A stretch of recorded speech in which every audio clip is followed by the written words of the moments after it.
Hi, everyone. Thank you for hopping on. This is Jackie Cooper with CryptoMom2 and the Blockchain Legal Institute. And as always, I want to ask that you like and subscribe so that way you can enjoy the conversations that will be shared in the feed shortly, because there are a lot of conversations that I'm in the process of editing and are in the queue. So definitely a lot of things have been happening.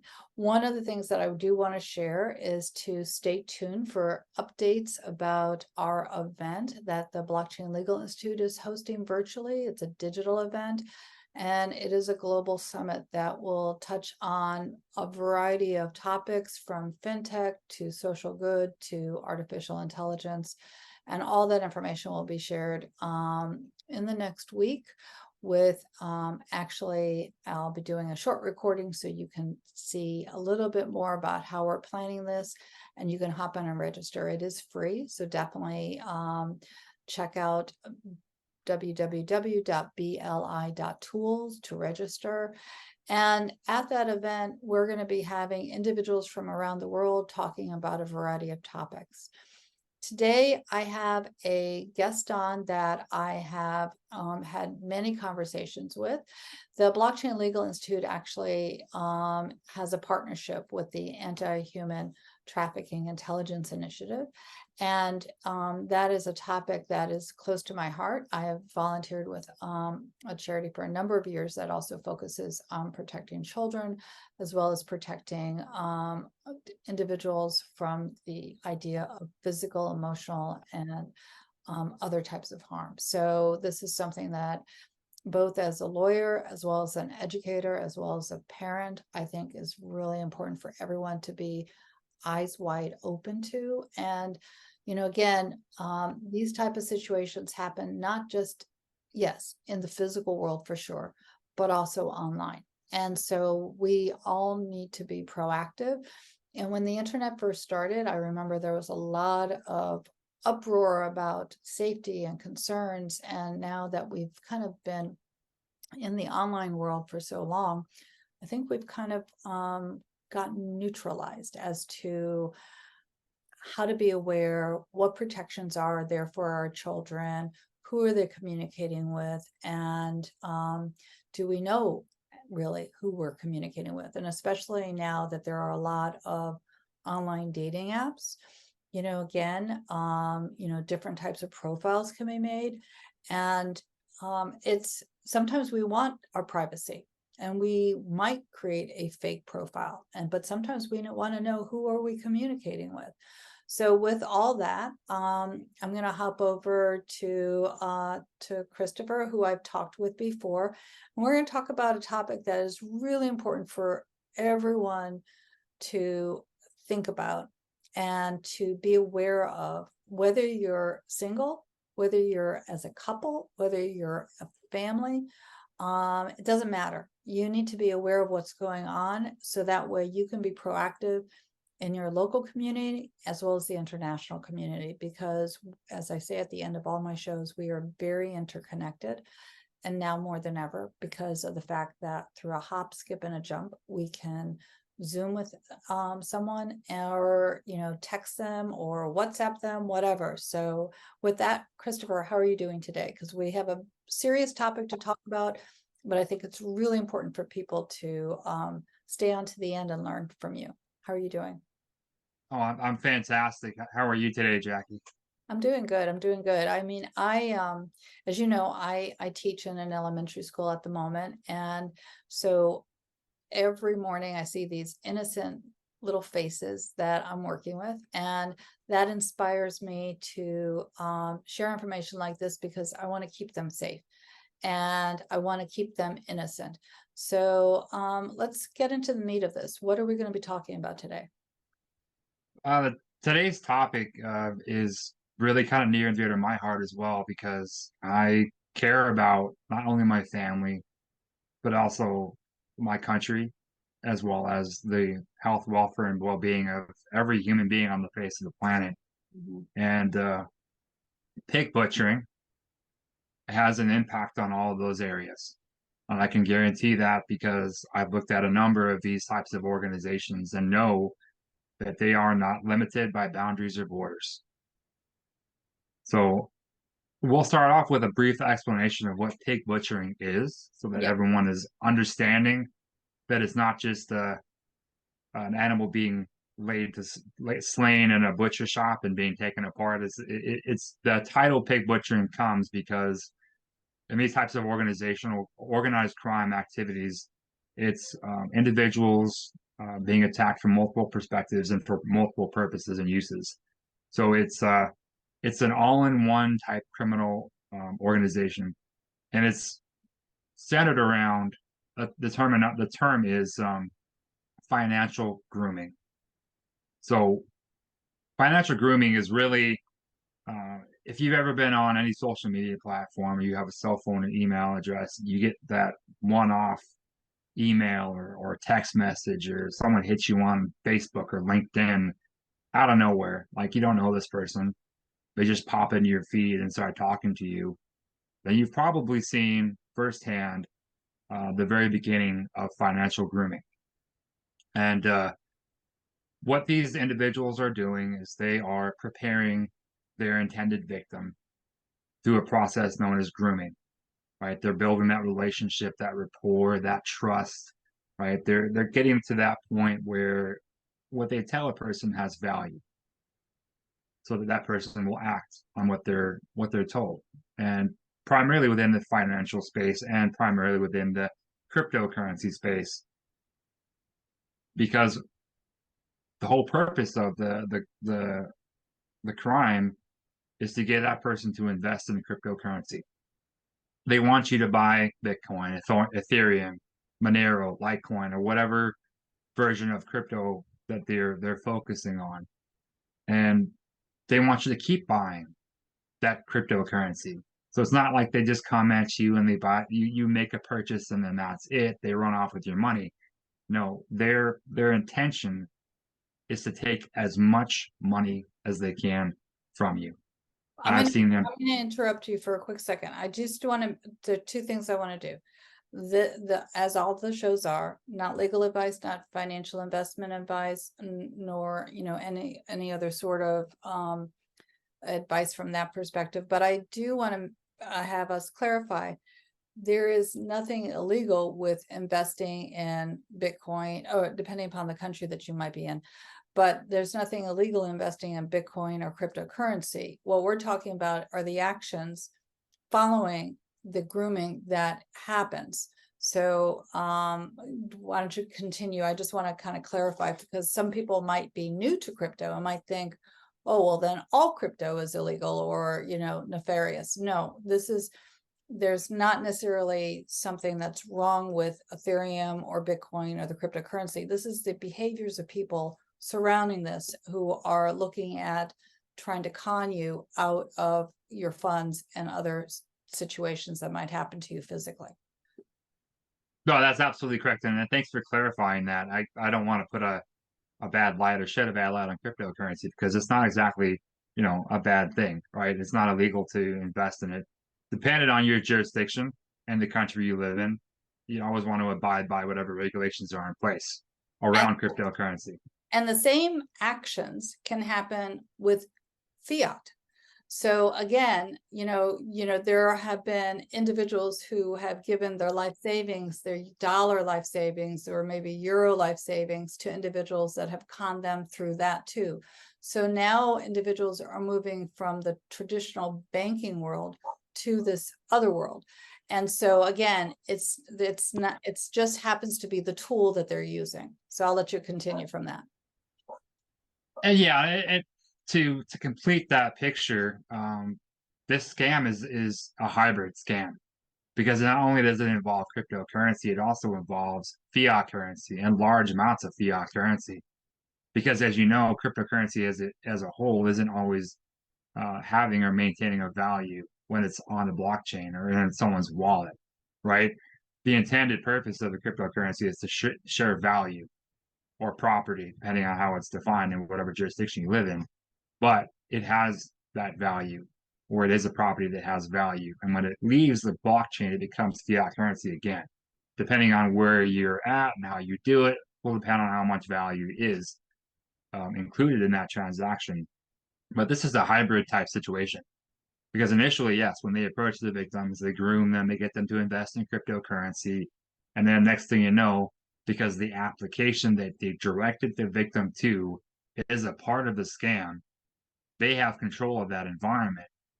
So you're under the belief that, yeah, my wallet's here, it's mine, it's secure, it's safe, but that application was built by the scammers and they have back doors. They can make your money go away, make your money go, your cryptocurrency go away fast. And they also approach and they try to get you to invest in gift cards because gift cards are also very difficult to trace. So if you put $10,000 into a gift card, it can very easily disappear and you have no recourse because it's not necessarily meant or built around or has the compliance features around conventional banking that allow you to trace or track where that money went after you put it onto a gift card. So those are the earmarks of the scam initially. They want you in crypto because they can move money very, very, very rapidly, very quickly over borders seamlessly, and gift cards because they're harder to track, right? So the end goal obviously is to take as much money as they can. So they come back and they go back and forth and they continue to build that rapport and build that trust and confidence that, hey, you're gonna make all this money, the ROI is there, you're gonna be a millionaire. And we've seen people, I mean, I've heard of people in places that literally walked away from millions of dollars in these scams. And they were targeted very precisely. The individuals that are behind this are very scrupulous. They know who they're dealing with, what their background is, what their profession is, how much money per se might be in their bank account. If they're older or retired, how much they may or may not have knowledge of the cryptocurrency space, because they know if they go to the wrong person, they're going to get shut down because they're going to know, hey, this is a total scam. I'm good. I'm done. Bye bye. Next. But if they go to the right person, and they're taught, these scammers are taught to look for those earmarks during the conversation. So if you are knowledgeable, you're not going to be a target. If you are not knowledgeable, then you will most definitely be a target because you're easy to manipulate because you don't have the knowledge that helps you discern between fact and fiction. So I would urge everyone out there, whether you're on the blockchain or not, to have some knowledge about it because the risk is there. Absolutely. If you're on the internet, if you have an email address, a phone number, if you're on social media, these guys aren't staying in one lane or the other. They're all over the place. In fact, if you look at the organizations themselves, when you get eyes in there, one scammer is sitting in front of 15 phones, 20 phones, and they're literally all they're doing is sending messages all day long, building relationships with multiple people simultaneously. So it's a prolific activity. And just to provide kind of an understanding of how prolific it is, there have been estimates that one organization, one scam camp, because they're actual camps that conduct this activity, is generating billions of dollars in a year. So it's not some small operation, some two-penny operation that you could be running into. It could be a very well organized, very orchestrated organization that's made contact with you through what I would characterize as a victim, because this is not a victimless crime, as it were. On both sides, there are victims. You have the people that lose their money, and you have the people who are exploited through too good to be true job announcements in lots of areas across the globe, Africa, Southeast Asia, parts of Eastern Europe. These people are drawn in by these too good to be true job announcements and offered all these great benefits and this salary, and we're going to take good care of you. And they're targeting third world countries with these advertisements because they know people there are hungry, they need work, they need to support their families, and they're vulnerable because of that, because of their circumstances. And they're gonna answer a job announcement. They're gonna come if someone says, hey, we're gonna pay you large amounts of money to work for us, right? But as soon as they arrive, they're stripped of their identifying documents, they're put into well-developed, extremely expensive compounds. We're talking in the billions of dollars with high cement walls and barbed wire and under the control or auspice of a criminal organization. So I And a just lot want of to, I want to stop here for a second. And for everyone who's been listening, I know you've been kind of absorbing this, but basically we're talking about slavery. Basically, we're talking about kidnapping. Basically, we're talking about the crime against people, you know, around the world that's happening now. And again, we might not always be fully aware of things like this. We might hear about it, we might see it in the movies and things like that, but this is actually happening. So keep sharing. and thank you for making that point to connect the dots between this almost fictitious example with is actual reality, and there are human beings on the other end of this, on the other end of this, being victimized, and horribly victimized. I mean, if you want to talk about human rights violations, this should be forefront on every conversation everywhere on the globe, because these people are threatened within an inch of their lives. They are told that if they don't cooperate, they don't play ball, that they're going to miss a finger, they're going to miss a toe, they're going to miss an arm or leg, or they're going to find themselves in a pile of bodies behind the compound. That is the nature of what they're experiencing in these compounds. And we're not talking about 100 people or 200 people. Some of these camps contain more than 10,000 people. So it is literally a commercialized exploitation. So I know we're going to be talking about the numbers, but I also want to make sure that those that are listening can think of, feel better about what can they do to help with this. So I also want us to have some action points, for lack of a better word, for next steps. You know, once they hear this, what would you suggest that they do to help with, you know, obviously you have an initiative, but what else can they do to help? Well, this all lends itself back to our previous interview and the steps that I talked about at that point. I mean, cryptocurrency, blockchain, um, purchase power, uh, attentiveness to legislation in your local community, in your state, in your country. You know, what's being done in your backyard to fight against issues like this.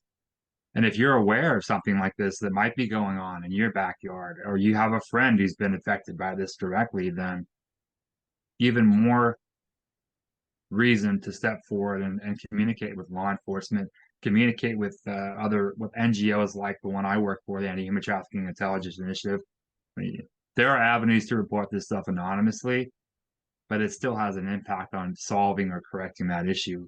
Because if we don't know about it, we cannot look into it, understand it, and find out or determine ways that this stuff can be stopped. And I do want to, again, reiterate what you just said. If you do know of things like this that are going on, you can report it anonymously. So if you are not comfortable being the face of a report, you can still reach out and you can be anonymous. So, and that can make a difference, a huge difference. So, what other things would you like to share? I know you had a map and you were talking about statistics. What else is important? Because obviously those that are on my audio side, please hop over to the visual side so you can actually see this, because it's very impactful. Well, I'm gonna start out with one specific category that I can almost definitively tie to one form of exploitation or criminal activity, and that is missing persons. You oftentimes hear a lot about missing persons in areas all across the globe where people have gone missing and gone missing in large quantities.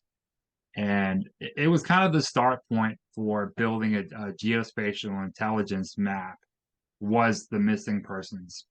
And what I initially did was I represented all the missing persons data I could get my hands on. That had to do with missing migrants. There's a couple of organizations that collect information about missing persons. The NCPTF, the NCMEC, the ICMEC, which is the National Center for Missing Exploited Children, the International Center for Missing Exploited Children. A lot of states have missing persons databases that are available. NamUs has a missing persons database for the for the United States. And that's where I started with this map, was missing people. So if you look at missing persons data across the globe and you can see it right in front of you, visualized over a period of years, then you can start seeing a pattern emerging. And I'm going to show you that pattern with just missing persons globally, right? Without the context of anything else but missing people. And it's pretty phenomenal what shows up on the map. And if you really want to put context to it, these little colored shapes on the map, a lot of them represent more than one person. Some of those little specks on the map represent 100 or more people. And they've either not been found or were found deceased. And what I've come to understand about criminality is that when there's a crime occurring and there becomes a point of time where someone may have an opportunity to expose that crime, they have to be eliminated. That's the mindset of the criminal, because they don't want to get locked up, they don't want to get caught, they don't want to be held accountable. So what's my option? Well, I could just, kill this person and call it a day. The other thought process is, if you're moving people, which human trafficking does not require movement, but if you're moving large quantities of vulnerable people over large distances, over continents, across countries and boundaries and barriers, people are going to die along the way, because you're not going to be doing this the way conventional travel is supposed to be done, right? You don't hop into an airplane or drop into a car or a ferry if you are moving people illegally, right? You have underground methodology, you have tunnels, you have smugglers that are involved, right? And people are going to die along the way. So when I look at these clusters of missing people across the globe, specifically around the continent of Africa, which is literally covered, most of Africa is covered with these little dots. You see flows of human beings across the continent. And they're going to places like Europe. They're coming from the southern part of Thailand, and they're all going towards these other areas of the world where we know that human rights atrocities are occurring, right?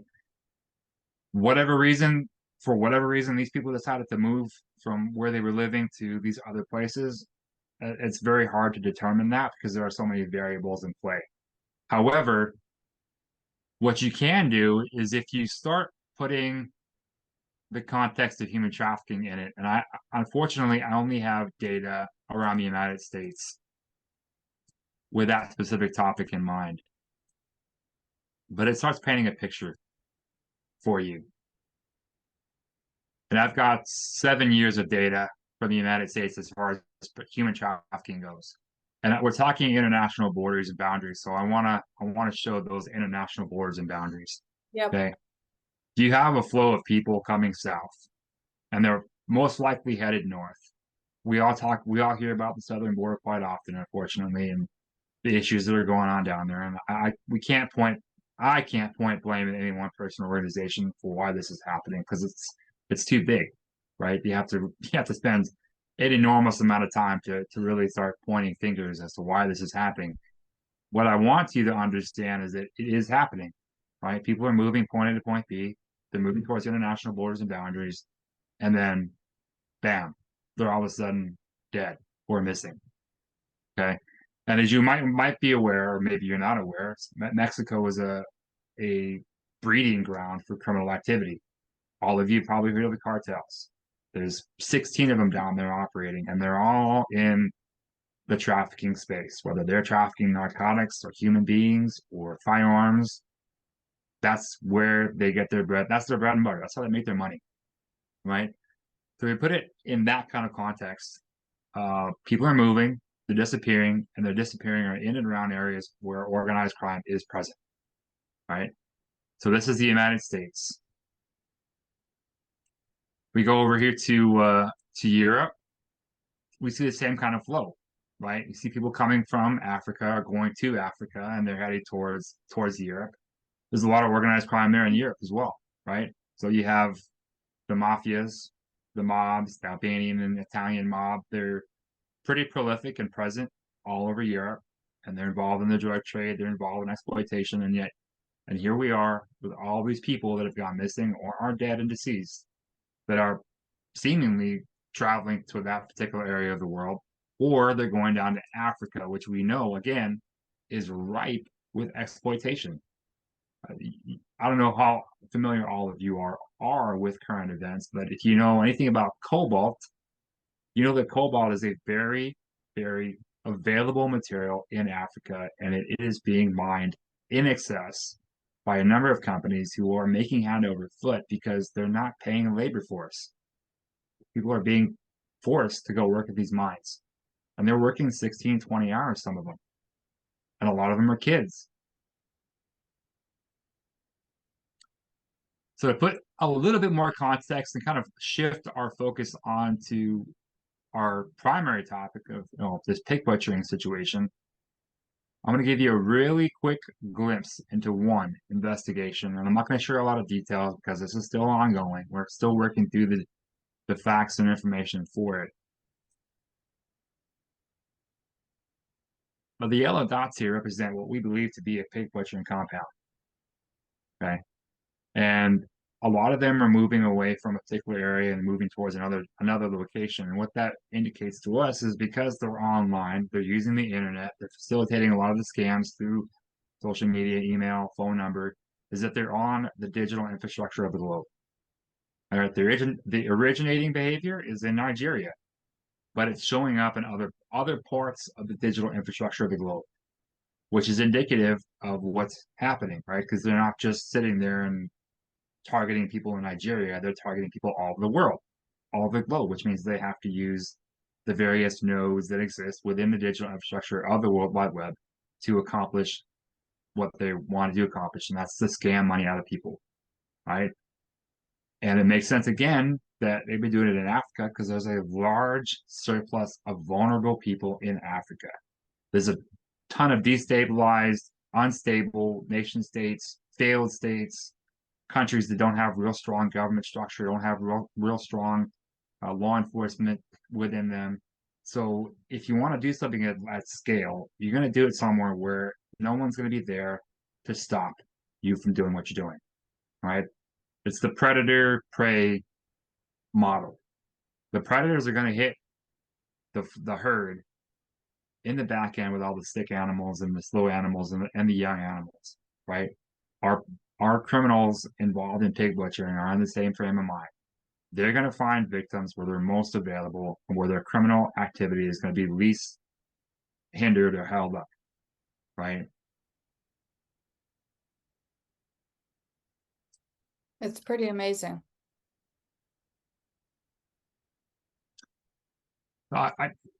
I hope that, having seen that map, we now have a better understanding that, yeah, this pig butchering thing might be something you see in your feed every once in a while on LinkedIn or Facebook or YouTube or on the news. There are a lot of people fighting against this problem, and I won't name them specifically because, they're obviously fighting against a very powerful evil, and I don't want to expose them to any undue harm that might come to them. But I will tell you, there are a ton of people out there fighting against this problem, and they're fighting voraciously with every ounce of energy they have in their being. And they are recovering money for victims on the one end, and they are recovering people from these camps on the other. However, it's not happening fast enough because these camps keep appearing, keep showing up. More victims are grabbed on the other end from these, felonious or fraudulent job announcements, or from kidnapping. In some areas, it's purely kidnapping. They don't even ask you. They just grab you up at gunpoint. But it's still happening. It's still growing, right? The affect is still growing. And I would wager to guess, from an educated perspective, that the last estimate of $3 billion, $3.9 billion is going to grow by double in probably the next year. And if any of you out there are not familiar with the power of money, then I suggest you maybe take a moment to understand how economies work and how much effect on the global economy $10 billion is going to have. This is no small matter, right? When you have that kind of money that's transacted and under the control of a small group of people, you have garnered influence on a level that could affect whole nations. I agree. I agree. This is a very important topic. I think that anyone who's listening needs to watch this video twice, at least, to kind of take in the first time what it is that you shared, and then take in the second time what it is that everyone who's listening to us this needs to do, which is definitely, reach out to those in your community who make these policies and decisions, to ask them for support to put things in place with education, though, because again, we don't want legislation that just says cryptocurrency or the digital asset world is bad, because again, this is not a crime that is just solely for the cryptocurrency, the blockchain world. This is happening within the, like you said before, it's hybrid. So we need to look at what the crime is and the tools, and figure out how do we as a community protect others who are vulnerable. And we need to do this through education, because again, everything that we personally do, we have to be aware of who we're doing it with, and the cons that are being shared or perpetrated on us. You have to think about, okay, like you said, is this a person I don't know? Is this a person I know? But even if it's a person you know, they can still con you. So you still have to be, you have to be thinking about, not that you want to mistrust people, but you have to be thinking about what the steps are. And you have to help others around you to be educated too. So that way they can stay innocent and not be vulnerable. So any last minute thoughts? I know for everyone also who's listening, there'll be links embedded below, so that way you can educate yourself. But Chris, any last minute thoughts on things that people can do or things that people need to know? Sure, no, absolutely. If you're online, if you have a phone, if you have an email address, be cognizant of who's reaching out to you. If you're looking at emails, double click or check the header on the email. It's basically you hover the mouse over the email address that sent to you that message. A lot of times you can spoof an email address very, very easily, and it's basically a phishing attempt. Who's going to answer the email? Who's going to click on my link? And that's the very start of the scam. If they're reaching out to you and they have this personal kind of appearance, like they know you, like they're friends with you, or they had some connection with you in the past, and you can't recall who they are, time to hit the block and move on button, because that person is probably not there to be friends with you unless you know them or they're from a legitimate business, right? Do your homework, okay? Takes a few minutes, but it'll save you a lifetime of pain. And let me tell you what kind of pain you're saving yourself. As I said earlier, some people have lost millions of dollars. Their whole retirement is gone. And a lot of times you're not able to get all that money back. It's gone forever. And that could impact the quality of life that you have in retirement, the quality of life of your kids. I mean, there are consequences that range well beyond your own personal consequences if you get caught up in one of these scams or any number of other scams that are out there. So just, be cognizant. Don't fall into a routine where you're just clicking and opening everything you get that shows up in your inbox or in your text message box or on your social media account. You know, all it takes is a few moments and a few well carefully thought out thoughts and a process in place to vet these people coming into your life to safeguard you from, being the victim of this crime. Yeah, I agree with you. So, again, the link for the Anti-Human Intelligence Initiative will be below. If you have questions, definitely reach out to them. And, there'll be links for other things to do research. The Blockchain Legal Institute also has additional resources as well. So we're here to help, and we're here to educate, and we're here to help everyone make a difference in their community. So Chris, we really appreciate what you're doing. I know it's not easy work, and again, we thank you for what you and the initiative is doing. For everyone who's listening, thank you so much for hopping on. Definitely share this episode with others that you know, so they can also learn, be safe, because that's what we're all about, is making the information that we have not just go viral for the sake of viral, but passing it on to someone else. You never know who's going to need to know this information. So you're forwarding the link of the video or the other conversations that we're having with Chris and with Larry Cameron, could actually help save someone. You never know where it's going to end up. So again, pass it on, pay it forward, and be part of the international community by simply forwarding something that's a positive, not just a scam. Because again, we want to make sure that everyone hears the message and stays safe. So Chris, thank you for all you do. And for everyone who's listening, remember, as I always say, be kind to yourself, be kind to others. We are all so interconnected. We're all part of one world, and today more than ever. So have a great day, and I'll talk to you soon.